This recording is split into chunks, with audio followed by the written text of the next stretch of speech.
So as usual, I always like to start and even think of meditation as time for resting, time for a break, time to really enjoy myself in a good way, in a relaxed way, in a nice way, a kind way. So just keep your upper body upright. That helps you to stay alert because this is the time of the day we are a lot more prone to sloth and torpor, like sleepiness, because it could have been a busy day, running around, being tired a bit. But because it's a short meditation, it is helpful to just tell our mind that I'm going to relax now, but I want to enjoy my relaxation. So I want to be here. I want to be alert. So with that, just pay attention to how you're feeling in your body.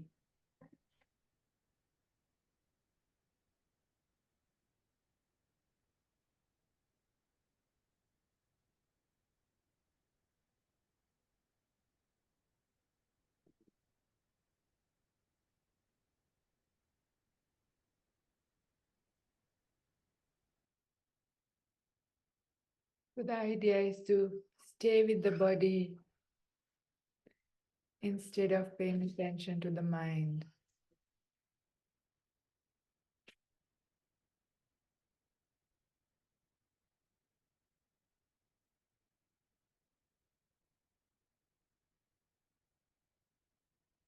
Wherever we are, there's always things happening around us.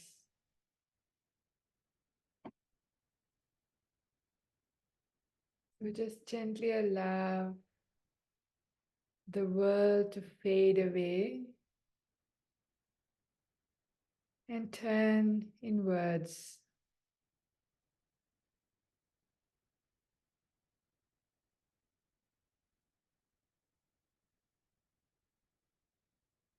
There's the feelings, sensations in our body. Even if it is a bit tired, even there are some pains and aches in some parts of our bodies, have that attitude of being kind as if it is your best friend.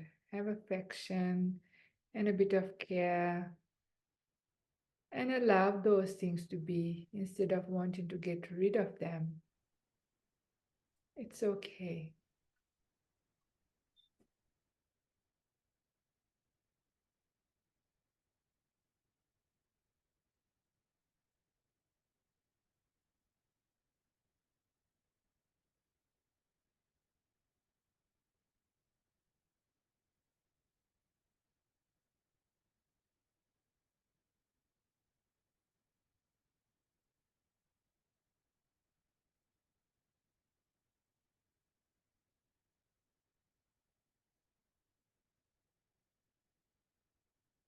I often like to feel the touch sensations of my palms and my feet and grounding myself to the present moment with those sensations,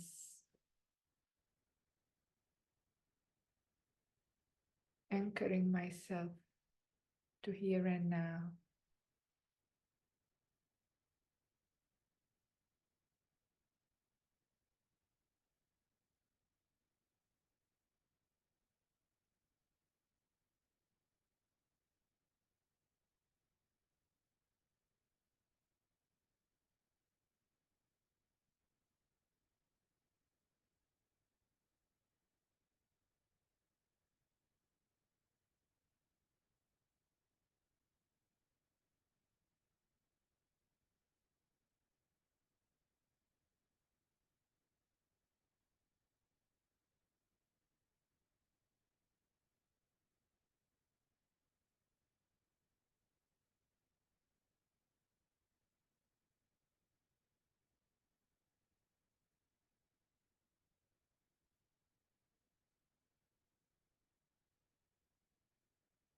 Anytime when the mind is trying to move around, gently encourage it to stay with the body,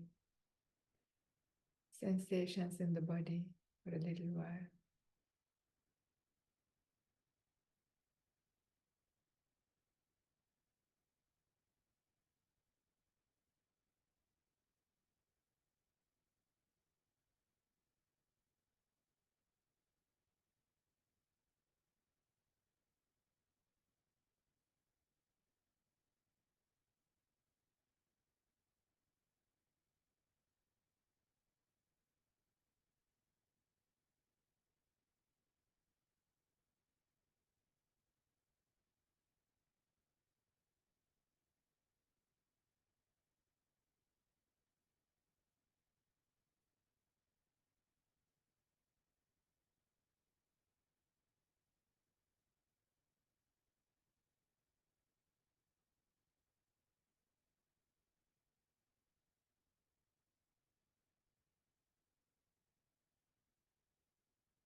As you're relaxing,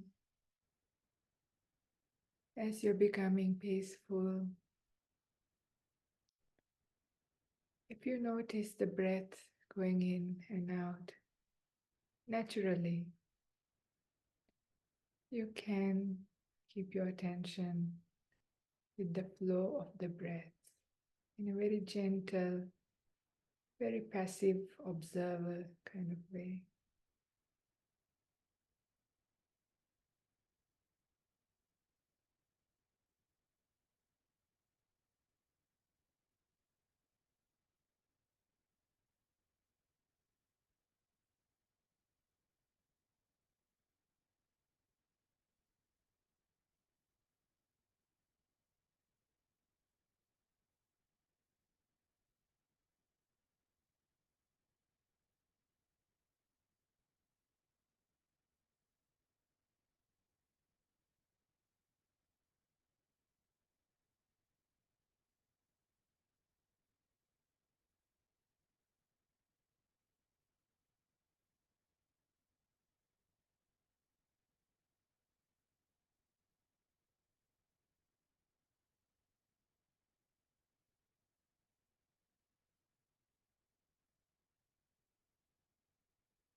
As we are coming close to the end of this short meditation,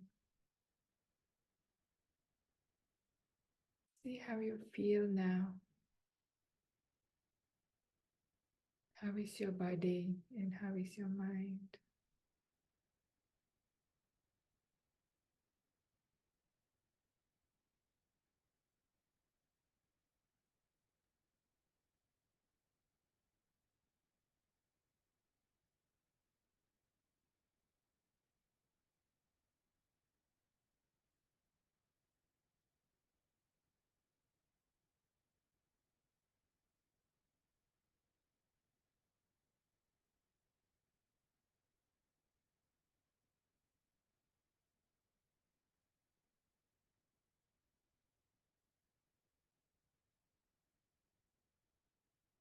If you wish, you can take 3 deep breaths, and at the end of the last one, open your eyes and come out of meditation.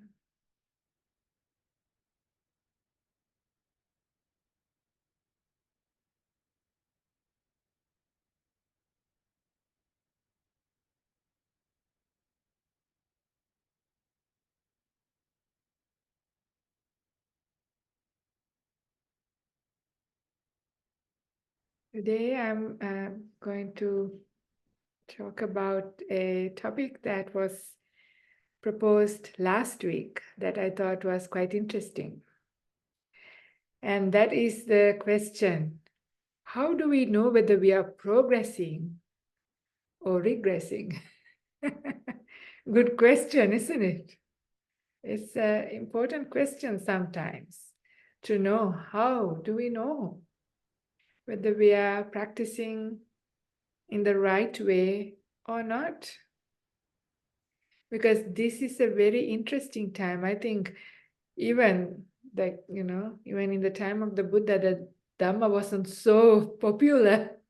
Yeah, because now, because of internet and everything, it's really global. There are so many teachers, there are so many different schools, and people get to hear many different instructions, many different teachings. And so it is really important to know yourself, whether things are going according to the Dhamma in the right direction or not. It's quite an important thing. And so in order to do that, I first of all want to take a bit of time to understand what is it that we are trying to do. So when I have like a normal big live audience, so where it can be an interactive kind of thing, which is hard in this kind of situation, I usually ask the audience, why do you meditate? What do you want to get out of your meditation or your practice? And many different people have different reasons that you do it for.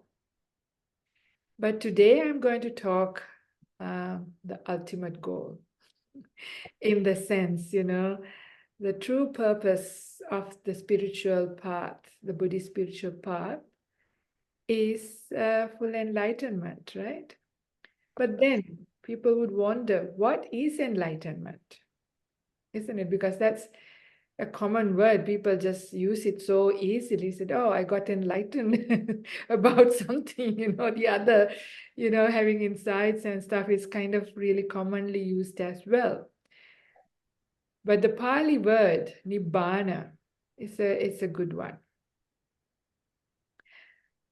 The word nibbana means, like in Pali, like if you spoke that language, says just to switch off, like switch off the fire or put off the fire.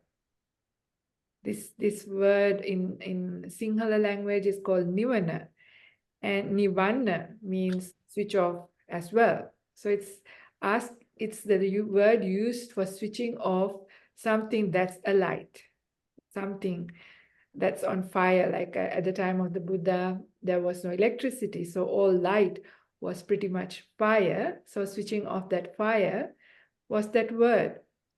So for the people in that society at the time had a good understanding when we mentioned attaining nibbana or reaching nibbana or whatever what that meant. And it is really important to understand what is it. So are we on fire?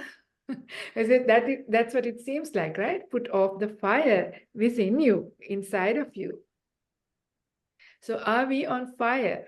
And the Buddha says in a very beautiful sutta, many suttas are there. One of them is called the Aditta Pariyaya Sutta. That's a fire. All is in flame. All is burning, it's called. Yeah. And in this sutta, what is burning? Yeah. It says the eye is burning. What you see with your eye, the forms are burning. Eye consciousness is burning. And what is seen, the sensations, the feelings that you get by sight, that's burning. Ear is burning. Whatever you hear, the sounds are burning. Ear consciousness is burning. The feelings that arise as a result of sound, hearing, is burning. Is that true? I'm sure we can relate to this, right? We could be minding our day peacefully, and maybe, let's say, maybe we are walking somewhere. Nice day. And in passing, you just hear a few words.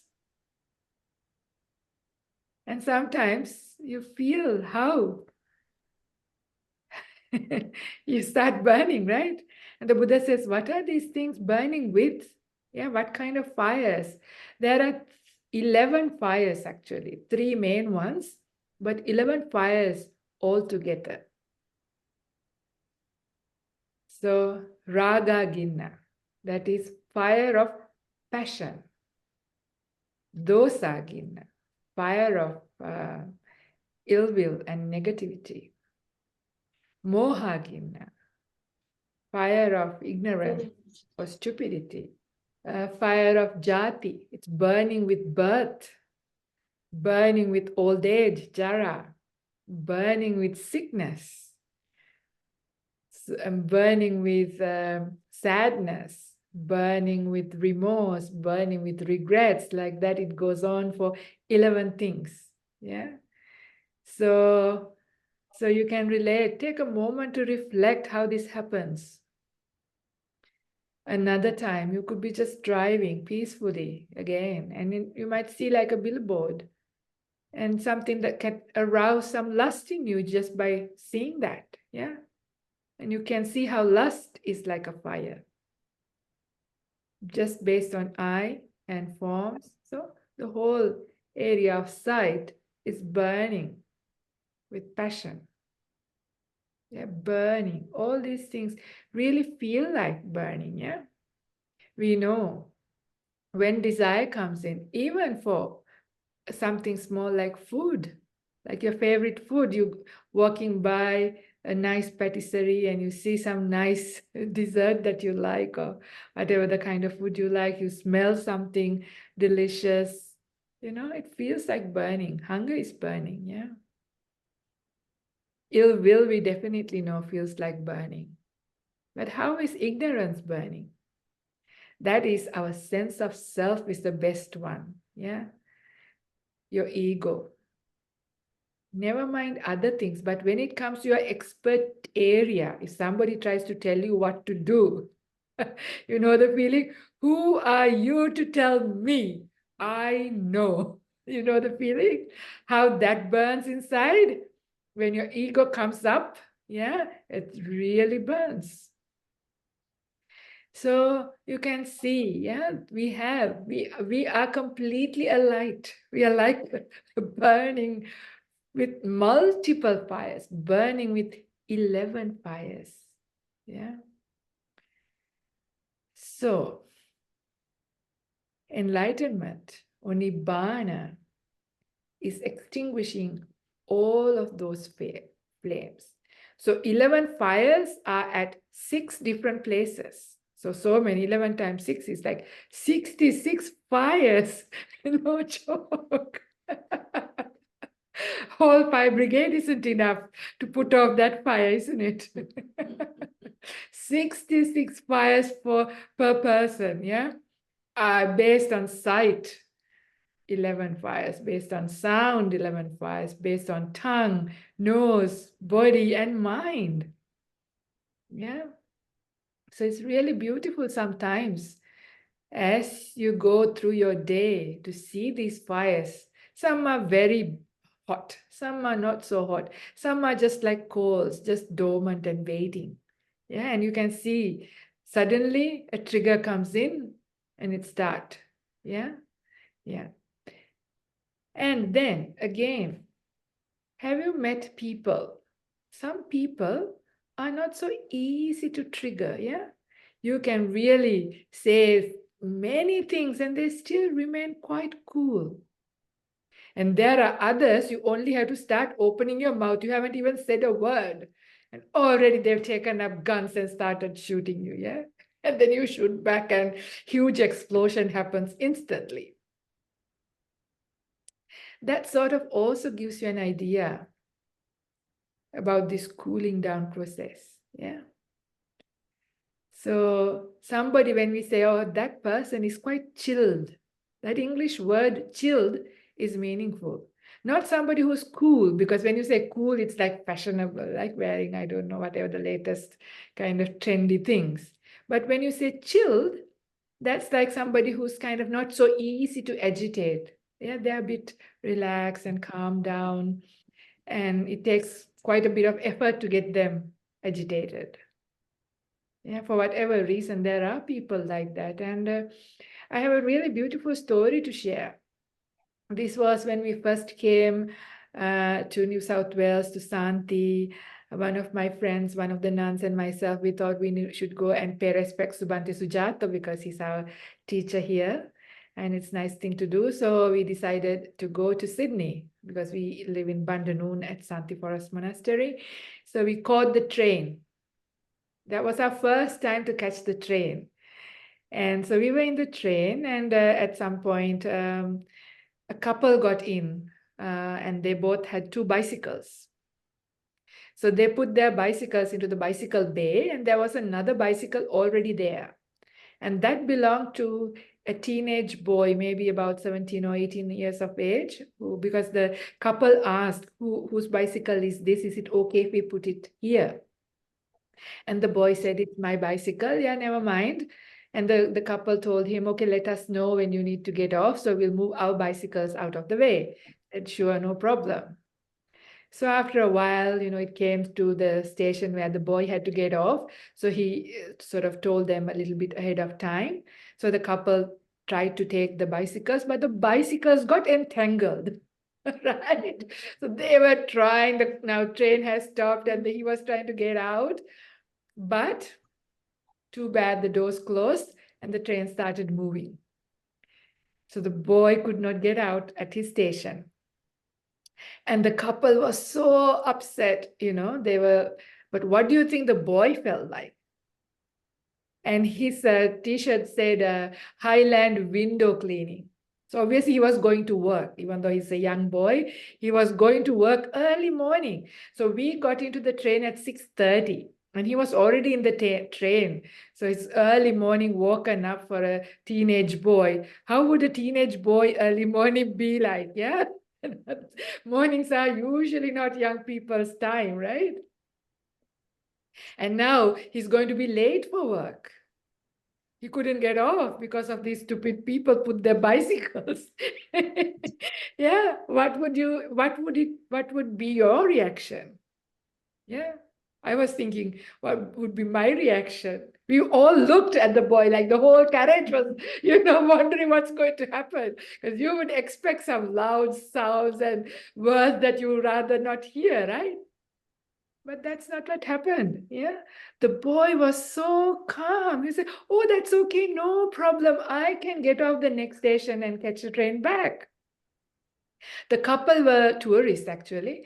You could tell from the way they were. And they were so apologetic. They were saying, oh, we are so sorry. And the boy was so upset that they are so upset. This is how calm he was. He was so sweet, so kind, so relaxed, because I saw he was so chilled.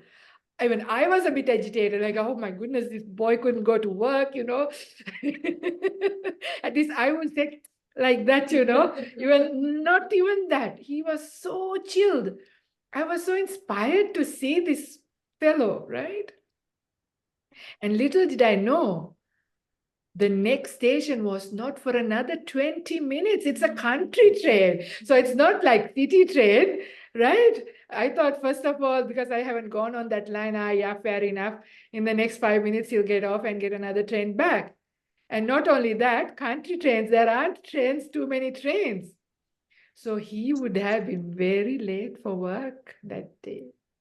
But I will never forget, because I looked at him. Everybody looked at him. He was really chilled. He was really calm, very quiet, very okay with what happened. So, and then when we came back, we also caught the last train back. It was quite late at night. By the time we were arriving at Bandanoon, was about 8:30. I think it's one of the last trains to come, or one of the late trains. And guess who was there in that train? This boy. So obvious, you know, he worked very late. And still, he looked really peaceful and kind and calm, didn't look tired, nothing. I was so impressed. I almost wanted to go and, like, you know, have a chat with him. Like, you know, even get his autograph. Was this chilled fellow, you know? I'm supposed to be the monastic. But he was way too much more chilled than even I was. Yeah. The reason I brought this up is to see there are sometimes you see people, yeah, they're naturally quite peaceful, quite calm. And there are others, like I said, they're like very highly flammable. Yeah, very easily burst into fire. So that's a very good indication. Yeah, that's a very good indication. And for most of us, I'm sure, from the time we have started our spiritual journey, if you look back to months, to years, yeah,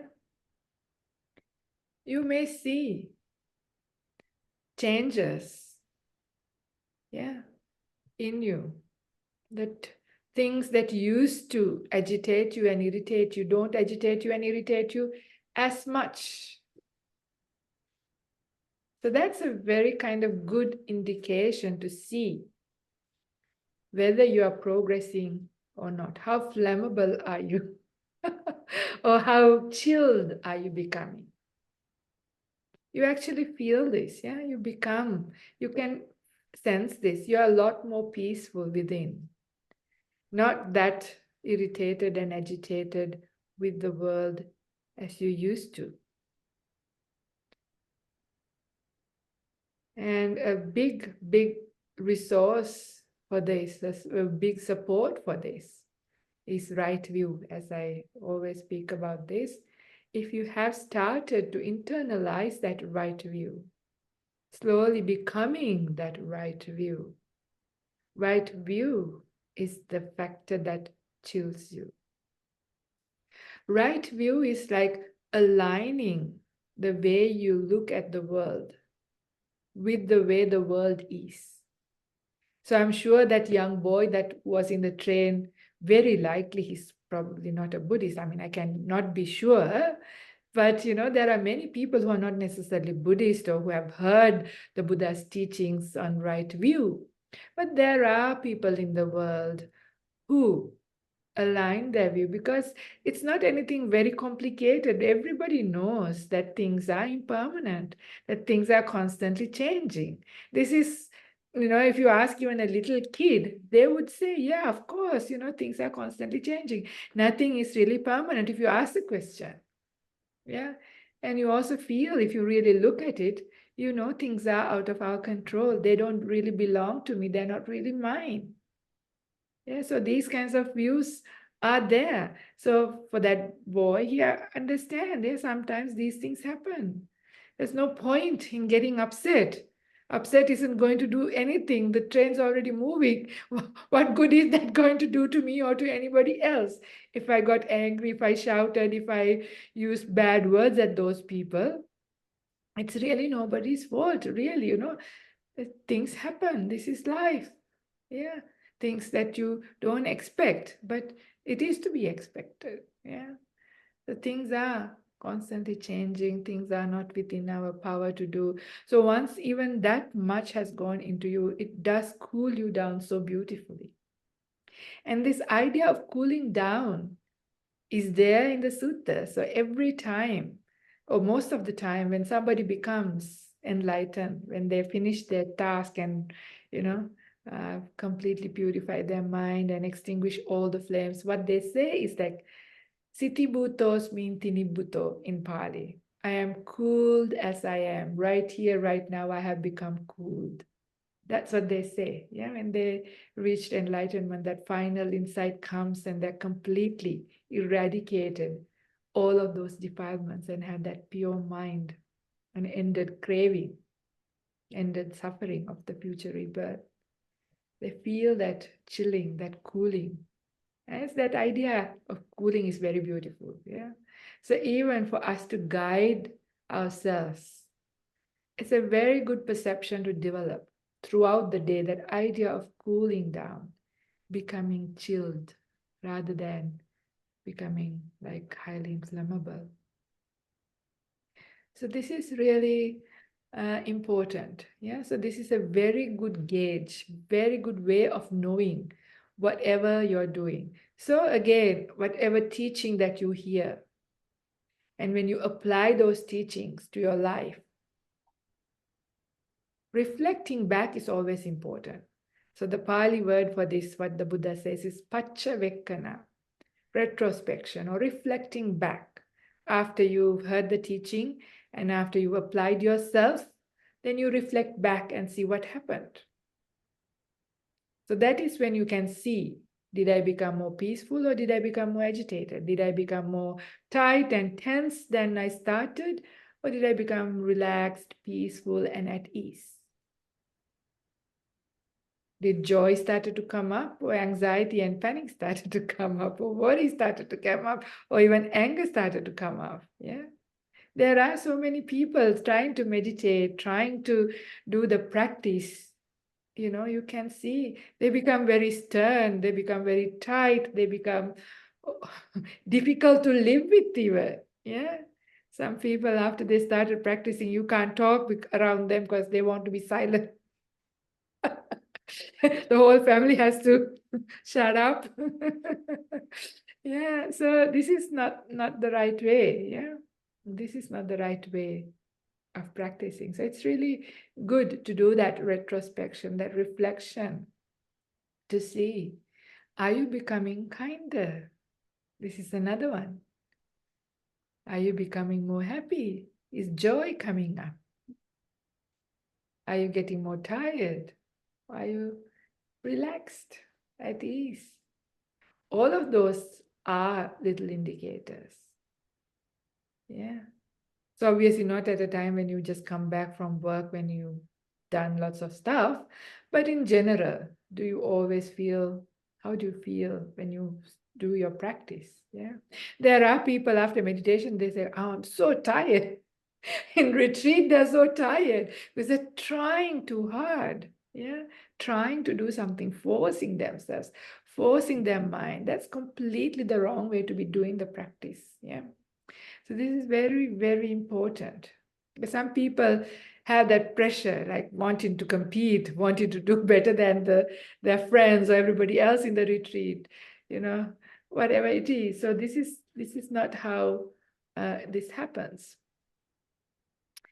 So this is how we know whether we are progressing or whether we are regressing.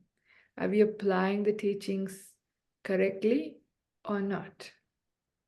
Because it's one thing to hear, but how, the teachers can say, but what you hear can take years for you to understand. And this is true for myself. I have had arguments for years with Ajahn Brahm. Actually, this time when he came, I confessed that I asked for forgiveness from him because I had an understanding 20 years later. I feel stupid now, but I should tell you because it is important. Yeah, it is really important. He would always say, just relax, just let go. Yeah, now I do the same for you because now I realize that that's true. But before I would argue with him, where did the Buddha tell you to relax and let go? The Buddha say, Chandan janeti, vayamati, chittam paganhati, padhati. That is in Pali. That is the way to put on effort, put on striving. Yeah. So those are strong words. That's what the Buddha says. That's how you should practice. What do you mean just relax, chillax? So I would argue because, I had a reason for that too. And this is an important point I'm making about meditation. Very many people, when they hear it out of context, because I missed a point, I'll tell you the point afterwards. So I was focusing on this let go and relax. So in the beginning, of course, I was very faithful. I just listened to him. I let go. I relaxed, I did that. This was when I was a lay person. I had a busy kind of life with everything. But when I went on retreat, when I did that, it was very nice, very peaceful, really, really cool. And I could actually sit for hours, especially on retreat. I could sit for hours. Very nice, very peaceful. So as a layperson, it was very good for me. Then after I became a nun also, in the beginning, it was good for me. After a while, I reflected back to see how I was going. Even though that meditation was really peaceful, very cool, I realized there wasn't enough mindfulness, alertness, awareness. Awareness was low. So I wasn't sleeping, but the awareness was low. The mind's energy is not that great. And when I come out of that meditation, what I feel like is I can go and have a good sleep. I'm really relaxed. So for a busy person, busy life, this is great because usually it's the opposite. We are very restless, mind is so busy and tired. So compared to that, this is very contrasting and very nice. And actually, it's an important, good point, good stage to be. But as a nun, now I had no busy life. I had plenty time. It's a relaxed lifestyle. And still, I was meditating in the same way. And I realized one day I realized, well, I can't see it's called awakening, right? The enlightenment is called awakening. I can't see myself awakening. I can't see that my mind has enough power to have insights coming up. It's very peaceful. It's very tranquil. It's delightful in one way, but it feels a bit stagnated. It took years for me to happen, this to happen. And what I was doing was I was just completely letting go and letting go of my mindfulness as well. To a point, it just drops. It's not sleeping. I'm awake. I'm not dozing even. But even that is just gone down. And it stays there. You can stay for hours and it's nice. It gives good recovery for your body. It's good for the health of your body and things like that. But if you want to really make progress, as in get insights, deal with your defilements, and grow in wisdom, the mind doesn't have the energy for that. The power isn't there. And why was that? Now, this is the part, that I missed. Every time I missed the teacher's instruction, one part. That's why I said the teacher sometimes tells you stuff, but what we hear sometimes can be selective. This is our problem. We hear certain things, and also from that, how we apply ourselves. And this happens not only to me. I've seen and heard and spoken to many people. Many people have been meditating like me as well. I see this as well. The part that I missed was that the instruction to accept things, being able to allow things to be and staying alert. So what happens is, because usually, especially when I was meditating as a layperson, when I sit to meditate, it's not so pleasant, right? Your body is tired, it's aching, mind is busy. It's kind of yucky, what you feel in your body and mind is a bit yucky. So you want to reject it. You don't want it. You don't want to accept it. You don't want to face it. You want to run away from it. Yeah, so that's what happens when we are meditating. That's why present moment isn't pleasant for us straight away. So often we'll try to escape by running into the future or into the past, into the fantasy or the thinking mind. That's one way of doing that. That's when the restlessness is kept up. Or you just shut it all down. Yeah, or shut it all down and go into that state. That is a bit more sloth and torpor-ish kind of state. Cool. It's better than the restless state, but it's still not the right way to meditate. So it's gone from one end to the other. But what Ajahn Brahm has been telling is to be there, be with that feeling. So to be there, you need to be alert. You need to accept it. You need to allow it. You need to embrace it. Yeah, embrace that yuckiness. So what happened to me one day, one day it has to happen right after so many years. One day, I had a very busy day. I've done so many things. I was tired in my body, tired in my mind. Yet it was a Saturday. So in the monastery at 6 o'clock, we have a group meditation, chanting and group meditation. So I can't tell I'm tired. Can I excuse? So I usually have to go because it's not nice otherwise. So whatever it is, whether tired or not, I went for the sit. And that day, I don't know why, that day, I felt like, oh, I want to be kind to my body, kind to my mind. I want to accept instead of reject. I think maybe because I was also giving a lot of Dhamma talks about accepting and rejecting. Maybe I was finally hearing myself as well to accept what was going on. And I also had the courage, because often we don't have courage, especially if you have had lots of physical pain or mental pain.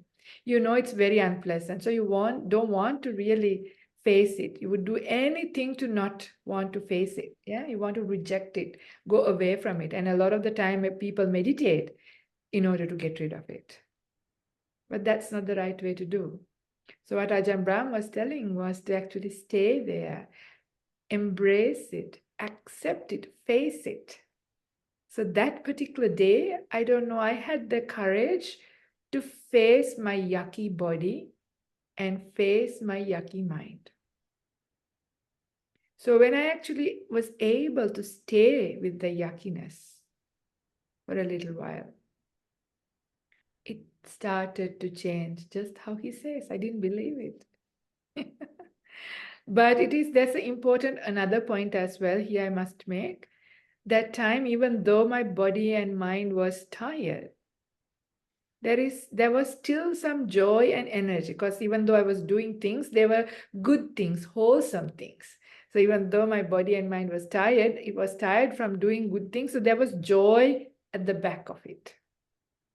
How I knew that was there was a brightness in my mind, and there was alertness in my mind, quite sharp. So even though I was facing these things, there was that. So that was important. So because of that, I could just stay with the yuckiness and stay alert. And then the brightness just became brighter and brighter and brighter. And the body just settled down. The body became very not tired very quickly. When you rest really well within few minutes, it actually starts to rest very quickly. And the mind also build up energy. And not that long after. I was okay. But if I rejected and fought with it, I wouldn't have had a sit at all. Yeah, either I would run away to fantasy or dreaming, or I would go to sloth and torpor and fall asleep. But instead, at a day that I never expected to meditate in a decent way, I had a good meditation. I couldn't believe it. And this is the thing. So the point I was making was sometimes you miss, and for 20 years I missed the point about embracing the present moment, yeah, facing it and being with it while you relax and let go. It's not about letting go. He says to let go of the past and the future. Let go of that thinking mind, but not let go of your mindfulness and awareness. So you have to keep your mindfulness and awareness in your body and mind, whether it's yucky or not, but it just changes. However, so as I said, you got to have a little bit, if your mind is quite low energy or quite very negative, I think this may not work straight away. So that is why it is important to build up that. So still there's things to fine tune in that instruction. But still, the point I was making is, how do you know?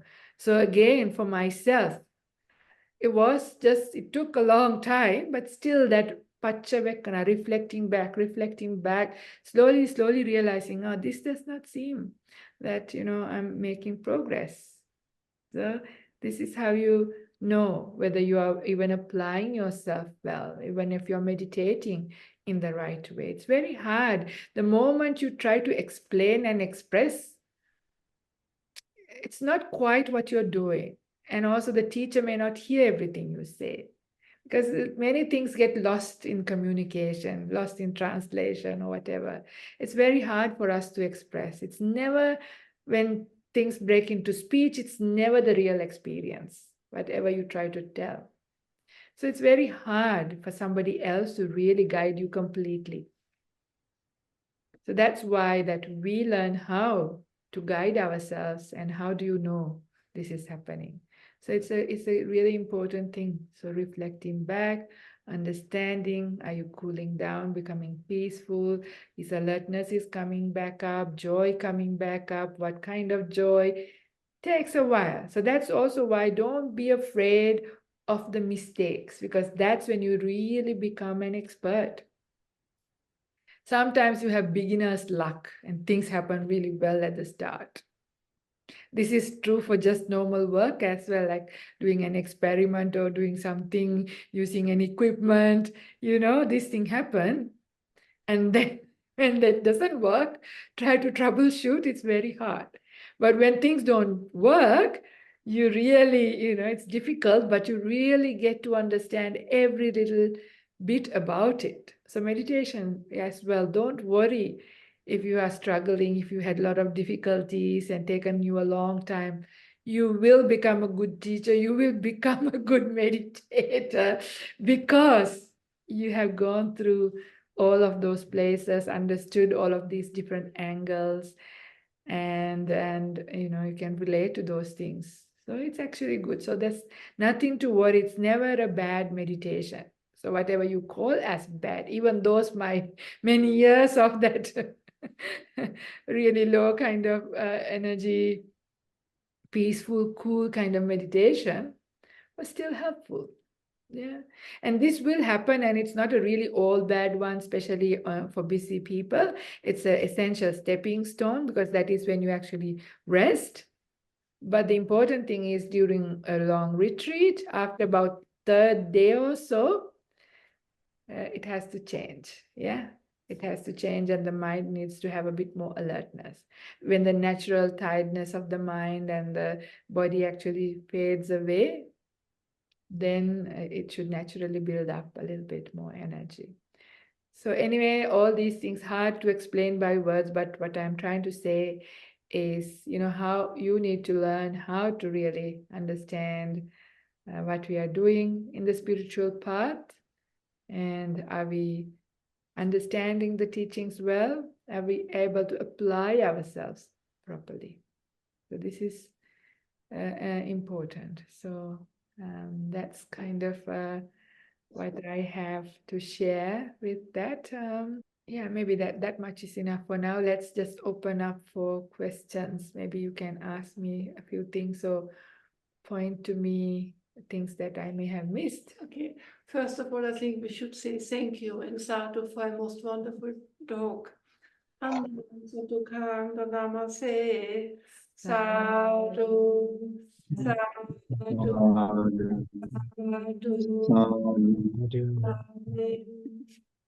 You have a question, Michael? Yes, yes. So do you think it should get easier over time or more difficult over time? Well, there's no straight answer. It depends on the individual. It's definitely not an exponential growth for anybody. That's for sure. Yeah, there will be time you'll be going up, it'll flatten out, and even you will go down and go up. So whether it's getting easier, well, if you are applying yourself well, it should get easier. Why? Because the more pure your mind is, the easier it is. Yeah. Less defilements. So as you're doing it slowly, but if you're doing the right thing, it should get easier slowly. This is an important point, because the less defilements, less hindrances, the easier for you to become peaceful, to get meditation, but also in general life, you feel at ease. That's a very, very encouraging and a very inspiring thing to look forward to. And the beautiful thing is, the path, the teachings. The Buddha says, Sanditthiko is one of the qualities of the Dhamma, apparent here and now. You don't wait till you die or till the next life to experience it. So as you're applying the teachings, you're getting the results, and the result is that peace, the joy, the cooling of the mind. So, and anything that you have eradicated through insight by seeing for yourself, it's gone. It's not coming back. So that's the power of insight.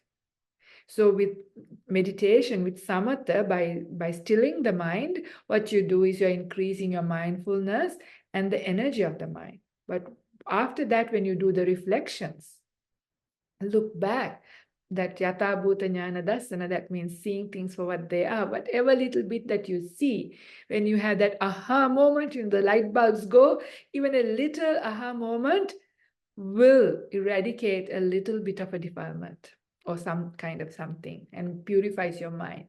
And that stays with you. It doesn't go back because you've seen it yourself. Yeah, whatever you've seen, nobody can say otherwise. Yeah.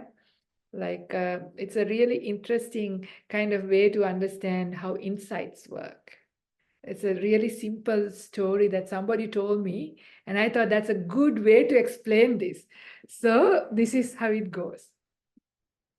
So maybe you have a relative who's in the army, and they were at a battle somewhere far away, and you heard that in that battle, pretty much everybody died. So now you sort of assume, well, I knew my relative was there in that battle that was fought, very likely with the news that he is dead, he or she is dead. However, you know that during battles, there are people who escape, because you never know until the final news comes. There's always people who escape and they return home some months later. So you always think, maybe my person, maybe they escaped. They're still living. You can't be 100% sure. So you have that feeling, maybe they're dead, maybe they're still alive, you don't know. Then you go to see the place where they've got all the dead bodies. Even as you walk into that room, because the faces are all closed, you still don't know. But then they will say, this is your person. And then when you open the cloth and when you see their face, then you know they're definitely dead. After that, somebody says, I saw your person escaping, they're still alive. Would you believe it? No, because you saw that that's your person. You saw that they were dead. So no matter how much somebody else says that they're living, you're not going to believe because you saw. So this is a kind of a very gross kind of thing to tell. So the insights are like that. That's why I can see seeing. Yeah, it's called seeing. Passana. Yeah, jnana dassana. It's all seeing. So once you've seen with wisdom, once you yourself have seen it, no more changing. It's gone. So once you've seen something to be untrue, something to be suffering, something to be painful, you let it go. Yeah, and that happens. That's why Yatambuta Jnana Dasana, Nibbida happens. Things you drop. And the Buddha simile is like, a little child, you tell them about the fire. It'll burn, it's hot, no matter what you say, little child will still put their finger in. And after burning, immediately take out, will they ever put their finger again? Usually not, unless they're really naughty, but normally not. Yeah, because that's what fire's like.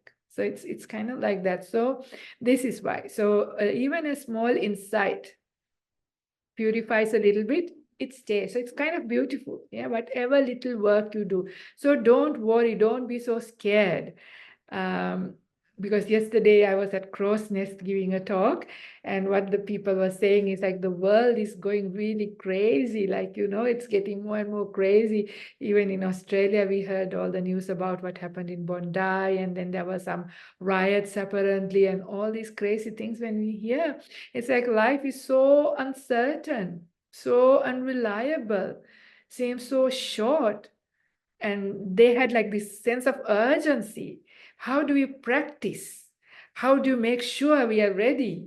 And how do you face all of these things without feeling really agitated and difficult and upset? Because all these things can come at us, and it's difficult, yeah, to get this news. And if it is really your people, and there's more and more health issues people have as well. So how do you receive these things? It's so difficult, they were saying. So, this is now my time to say my usual thing that I need to tell every Dhamma talk, because that's my job. Because everything else you all know. Really, you know more than enough Dhamma. The reason why you come to listen to Dhamma talks again and again is like watching advertisements. Yeah, you have to see many, many times to condition yourself. So I have to tell the same thing many times before you actually start to do it. So that's why I'm saying this. So it all comes down to, so if you want to really put yourself into the path, to do your work, rest is so important. Time for yourself is so extremely important. That's number one. And that is why I always say, this is from the Buddha's teachings, Viveka-Nissita, that I always say. Somebody was asking yesterday the reference for it. If you want, there are many, many places. You can also put Viveka to your search into the Nikayas, or it is also in the Magga Samyutta, in the Samyutta Nikaya, many places it comes up. The Buddha says the way to practice all of the factors of the Buddha's teachings is based on seclusion, viveka, and that includes rest, physical and mental. Yeah. And also the next one is joy.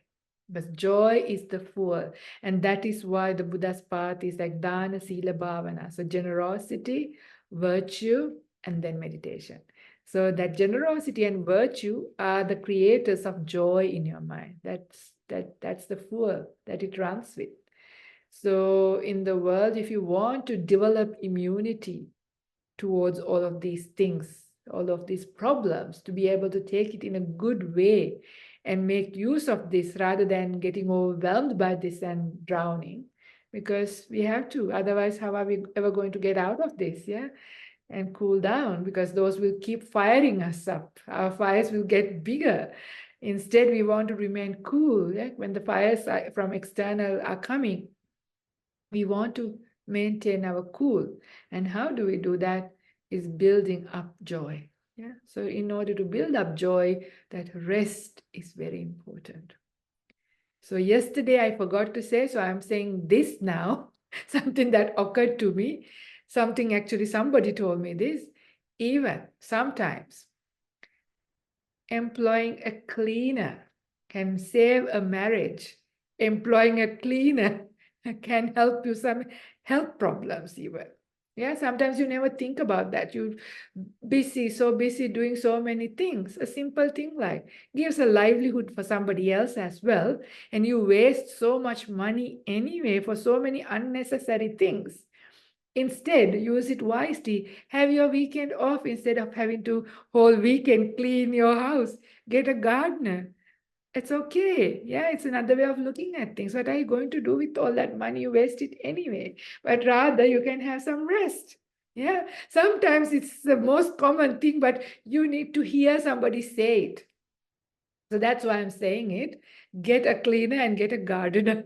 So you can have some rest.